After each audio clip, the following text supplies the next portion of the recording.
ষষ্ঠ জাতীয় নৌবাহিনী ইজতেমা অনুষ্ঠিত।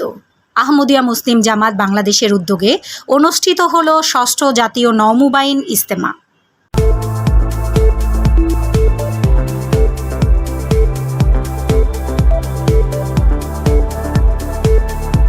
সপ্তর্ষি মিডিয়া প্রতিনিধির পাঠানো ভিডিও চিত্রে এবার থাকছে বিস্তারিত।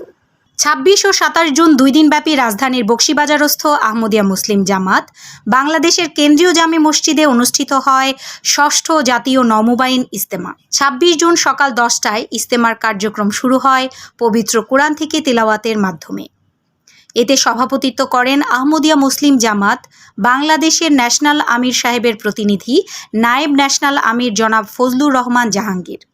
উদ্বোধনী অনুষ্ঠানে পর্যায়ক্রমে বক্তব্য রাখেন মাওলানা শাহ মোহাম্মদ নুরুল আমিন এবং ন্যাশনাল সেক্রেটারি ফাইন্যান্স জনাব ফিরোজ আহমদ। ইজতেমার দ্বিতীয় অধিবেশন বাদজুমা আহমদিয়া মুসলিম জামাত বাংলাদেশের ন্যাশনাল আমির আলহাজ মাওলানা আব্দুল আওয়াল খান চৌধুরীর সভাপতিত্বে পবিত্র কোরআন থেকে তেলাওয়াতের মাধ্যমে শুরু হয়। তিনি ইজতেমায় আগত নৌবাহিনীগণের সাথে পরিচিত হন এবং কয়েকজনের কাছ থেকে তাদের আহমদিয়াত গ্রহণের বিভিন্ন ঈমান উদ্দীপক ঘটনা শুনেন। আহমদিয়া ন্যাশনাল আমির বলেন, পবিত্র কোরআন পাঠের সময় আমরা সবাই যেন নীরবতা পালন করি, কেননা কোরআনের সম্মান সবার উপরে। তাই সবাই যেন প্রত্যহ পবিত্র কোরআন পাঠ করি এবং চর্চা করি। এছাড়া সবাই যেন প্রকৃত ইসলামের শিক্ষা এবং বিশ্বনবী ও শ্রেষ্ঠ নবী হজরত মুহাম্মদ সাল্লাল্লাহু আলাইহি ওয়াসাল্লামের জীবনাদর্শ অনুসরণ এবং তার নিজ জীবনে বাস্তবায়ন করার চেষ্টা করেন। এ বিষয়ে সকলকে তিনি আহ্বান জানান। এছাড়া মিথ্যা পরিহার, দোয়া কবুলিয়তের পদ্ধতি এবং দোয়া কবুলের বিভিন্ন দৃষ্টান্তও তিনি তুলে ধরেন। ইজতেমায় আগত মুসল্লিগণ সন্ধ্যায় যুক্তরাজ্য থেকে বিশ্ব আহমদিয়া খলিফা প্রদত্ত জুমার খুতবা এমটিএ চ্যানেলের মাধ্যমে সরাসরি শ্রবণ করেন। এরপর রাতে সকলে মিলে একত্রে বসে এমটিএ চ্যানেলে প্রচারিত জনপ্রিয় অনুষ্ঠান সত্যের সন্ধানে দেখেন। ইজতেমার দ্বিতীয় দিনের কার্যক্রম শুরু হয় সকাল ৯টা থেকে। এতে পর্যায়ক্রমে বিভিন্ন বিষয়ে ক্লাস নেন মাওলানা নওশাদ আহমদ, মাওলানা শাহ মোহাম্মদ নুরুল আমিন এবং মাওলানা জুবায়ের আহমদ। ইজতেমায় সমাপ্তি অধিবেশন ২৭ জুন বিকাল ৩টায় পবিত্র কোরআন তিলাওয়াতের মাধ্যমে শুরু হয়। এতে সভাপতিত্ব করেন আহমদিয়া মুসলিম জামাত বাংলাদেশের ন্যাশনাল আমির আলহাজ মাওলানা আব্দুল আওয়াল খান চৌধুরী। শুরুতে কৃতজ্ঞতা প্রকাশ করেন ইজতেমার চেয়ারম্যান জনাব শরীফুল হাকিম আহমদ। সভাপতি আগত মেহমানদের কয়েকজনের সাথে পরিচিত হন এবং তাদের আহমদিয়াত গ্রহণের প্রেক্ষাপট শুনেন। তিনি সকলকে নিষ্ঠার সাথে ৫ ওয়াক্ত নামাজ আদায়, কোনো অবস্থাতেই যেন নামাজ পরিত্যাগ না করেন এবং সবাই যেন প্রকৃত ইসলামের শিক্ষায় নিজেদের জীবন পরিচালনা করেন, এই আহ্বান জানান।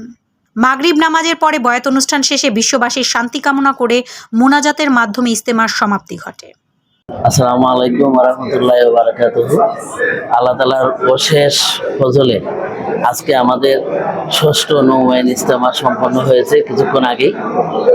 এই অনুষ্ঠানে প্রায় ৪৫০র মতো সদস্য উপস্থিত ছিলেন এবং অনেক ভাই নতুনভাবে বয়াত করারও সুযোগ পেয়েছেন।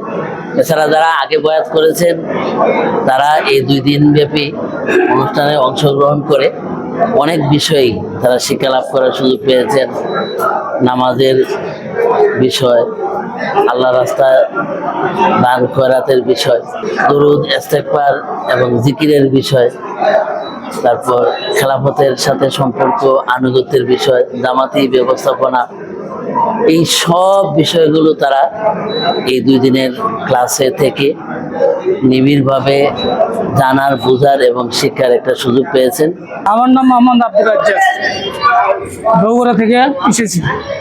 ইজতেমাটা আমার কাছে মোটামুটি ভালো লাগছে কোরআন হাদিসের আলোকে। আমি হাফেজ কারি মাওলানা মুজিবুর রহমান মিয়াজি। ইজতেমাতে এসে আমার খুব ভালো লেগেছে। এত সুন্দর নিয়মকানুন, এত সুন্দর ডিসিপ্লিন, এগুলো দেখে আমি খুবই আনন্দিত হয়েছি এবং ইজতেমা এরকম প্রতি বছর আয়োজন করা হোক, এটা আমি চাই। মোহাম্মদ আবুল হোসেন, কুমিল্লা জামাত, আমার থেকে খুব ভালো লাগছে। ফারহানা তন্নি, সপ্তর্ষি মিডিয়া, নিউজ ডেস্ক।